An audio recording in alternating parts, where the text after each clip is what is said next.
Celebration کے موقع پہ اسلام ہمیں کچھ اعمال بتاتا ہے. کل دن کے اہم ترین اعمال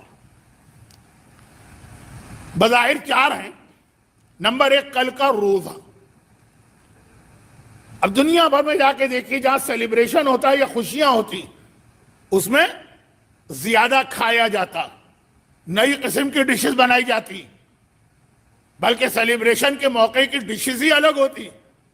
اسلام نے وہ بھی ہیومن نیچر کو ذہن میں رکھا. عید و بقرعید کا روزہ گناہ, حرام, لیکن آج کی اس خوشی کا موقع روزہ اہم ترین عبادت,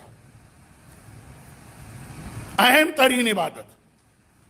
سال میں رمضان کے روزے تو واجب, اس کے بعد اہم ترین روزہ 17 ربیع الاول کا کہا جو ایک دن روزہ رکھے گا یہ کل والا پورے سال کے روزوں کا ثواب ملے گا. ایک دن کا روزہ پورے سال. البتہ مسائل بیان کرنے کا موقع نہیں ہے, اشارہ کر دینا ضروری ہے کہ جس پر کوئی قضا روزہ باقی وہ مستحب روزہ نہیں رکھ سکتا ہے. کل کا روزہ رکھے گا لیکن قضا کی نیت سے, وہ قضا بھی اس کی ہو جائے گی, سنت کا ثواب بھی ملے گا, لیکن نیت قضا کی کرنا. اور یہ والا روزہ پھر اگر رکھیں گے تو اس کو مکمل کیجیے. سنت روزے میں تو یہ ہے کہ اگر کوئی مومن آپ کو آفر کرے کھانے پینے کی تو آپ روزہ توڑ دیں, زیادہ ثواب. لیکن اگر قضا روزہ ظہر تک توڑا جا سکتا ہے لیکن ثواب نہیں, اور ظہر کے بعد تو کمپلیٹ کرنا واجب. تو لیڈیز کو یوزولی نجاست طہارت کے مسئلے کی وجہ سے قضا روزوں کا ایک بوجھ ہوتا,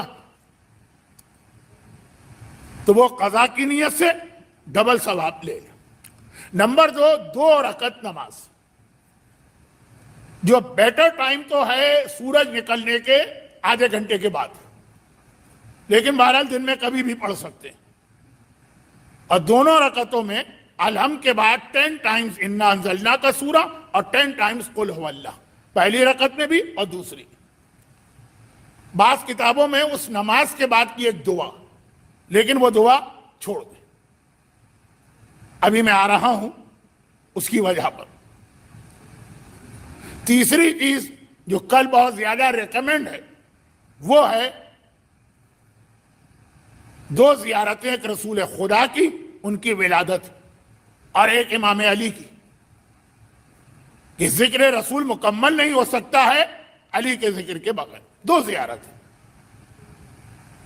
اور بیٹر تو یہ ہے کہ چھٹے امام کی زیارت بھی اس میں آپ بڑھا دیں, لیکن وہ تو ہم آج کی محفل کے بعد بھی پڑھا دیں گے.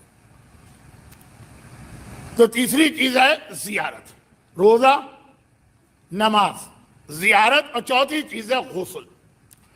بٹ یہ غسل جو ہے یہ اتنا اسٹرانگ حدیث سے ثابت نہیں, اس کی حدیث بہت ویک ہے. اور جس غسل کی حدیث ویک ہو اسے آپ قربتاً اللہ کی نیت سے نہیں کر سکتے. آپ یہ نہیں کہہ سکتے کہ میں غسل کرتا ہوں 17 ربیع الاول کا قربتاً اللہ, کہنا پڑے گا رجائے مطلوبیت. دیکھیں یہ 2 الگ الگ ٹرم ہیں. میں غسل کرتا ہوں قربتاً اللہ یہ الگ ہے, میں غسل کرتا ہوں رجائے مطلوبیت الگ. آپ دونوں کو جمع کر دیں, میں غسل کرتا ہوں 17 کا رجائے مطلوبیت قربتاً اللہ, یہ ایک جوک ہے. البتہ یہ الگ بات ہے کہ ایک عام آدمی کے پاس جو کنسپٹ ہے قربتاً اللہ کا تو اس اعتبار سے شاید یہ چل بھی جائے. اب میں ایک سوال آپ سے کر رہا ہوں, ٹائم بہت تیزی سے گزر رہا, اور وہ میرا سوال یہ ہے قربتاً اللہ کے کیا معنی؟ اب آپ کہیں گے کہ اللہ سے قریب ہونا. نہیں, یہ اس کے ڈکشنری والے معنی. اگر میں کمپیوٹر کے کسی آدمی سے پوچھوں ماؤس کے کیا معنی, اور وہ کہے چوہا, تو وہ صحیح بھی ہے وہ غلط بھی ہے. تو اسی طرح سے جب دینی مسائل میں بات ہو تو قربتاً کے معنی یہ نہیں اللہ کے قریب ہونا, قربتاً کے معنی ہے اللہ کے حکم کی وجہ سے یہ کام میں کر رہا ہوں. اور اللہ کا حکم یا آیت سے ثابت ہے یا اسٹرانگ حدیث. کم تو 17 ربیع الاول کے غسل کی حدیث بہت ہی کمزور ہے. پھر آپ کیا کہیں گے؟ رجاء مطلوبیت. رجاء مطلوبیت کا مطلب کیا ہے؟ ایک اچھا کام ہے. کوئی برا کام تو نہیں کر رہا ہوں نا, اچھا کام کر رہا ہوں, شاید اللہ قبول کر. یہ نیت آپ کو کرنا.